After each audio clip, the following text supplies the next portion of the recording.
Hey everybody, Boris, BK Forex. Welcome to the commodity dollar section for Aussie dollar, dollar CAD, and Kiwi dollar for August 27th to August 31, 2018. And the story in the calm dollar land was actually quite interesting this week. We had all of this drama in Australia regarding politics, although that seems to have subsided right now. But still, to me, Aussie is going to be a very interesting trade. Caddy showing very good strength, especially at the close of the week, and I think could be the big story next week, especially because it's the only major echo report that we have on the calendar. And Kiwi essentially doing a mini-me version of Aussie and kind of turning itself around.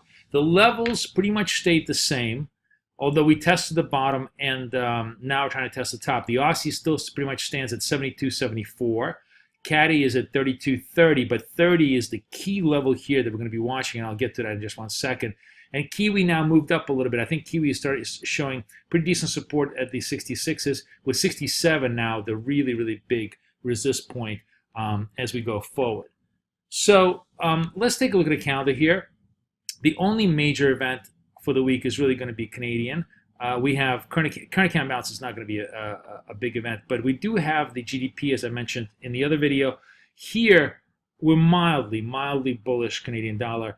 Better trade balance, but weaker retail sales, kind of a combo. But still, if GDP is good, let's say GDP beats, we had strong CPI, which beat.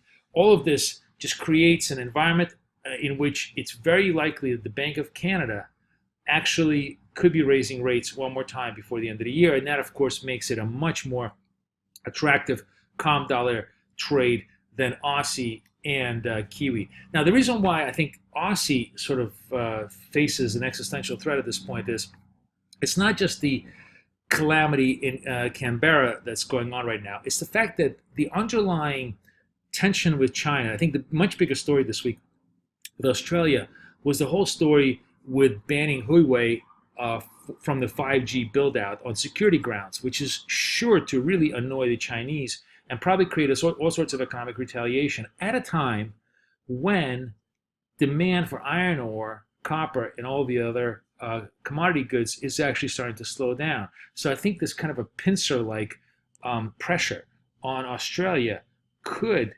see some serious slowdown. And at very minimum, the RBA is certainly going to remain neutral, but it's going to be interesting to see because I think the market could start to fear that all of this organic growth that we've had over the last several months could actually hit a snag, especially if China decides to really pull in its horns in response to this.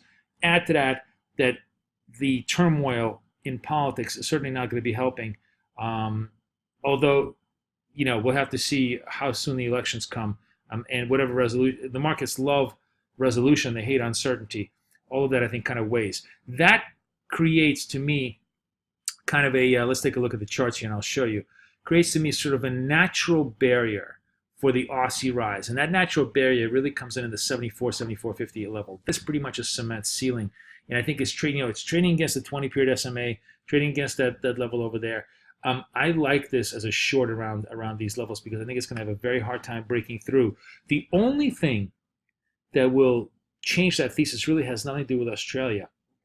It has everything to do with US. The only reason why Australia will climb above 74, 74.50 and surprise the market is if US yields really drop precipitously. If we're looking at 265 next week, that could push us through 74, 74.50 just simply on anti-dollar flows. But that's about the only reason. I think that's going to be a hard thesis to defend.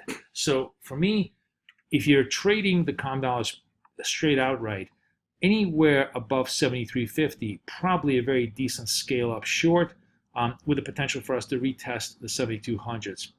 This is a relatively bullish move here, a relief candle, but didn't quite take out the highs of Thursday, all of the commotion that we had with the political scandal. And we'll have to watch how well it's doing. It's not it's not looking like it's a great short because certainly today's price action negated a lot of the negative momentum.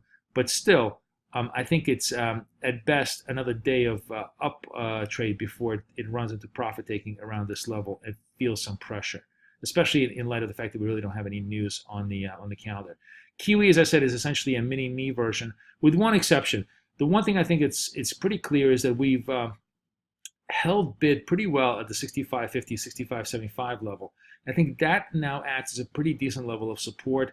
So if Kiwi trends back and forth, it probably finds support around the 66s.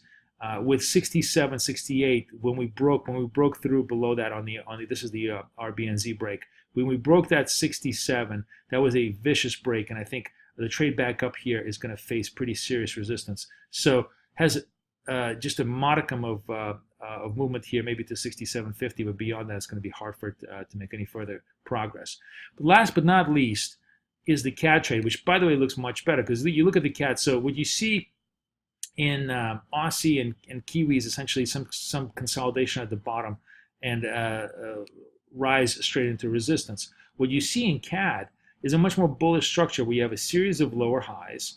And yes, this 130 seems to be super support, but look how close we are to that support. We're only 25 pips away. We take this support out. We end at 29.50. That opens up a whole new ballgame for Caddy. And to me, by the way, that of course puts Caddy as a relative strength trade in the calm dollar land, which is where we're going to get to in the crosses. But overall, I think the key takeaway here, both fundamentally and technically, is that dollar Canada is probably the strongest of the calm dollars, whereas Australia is short covering itself into resistance into next week. That seems to be how it's setting up. I wish you guys the best luck, the best of trading. I'll see you on the crosses.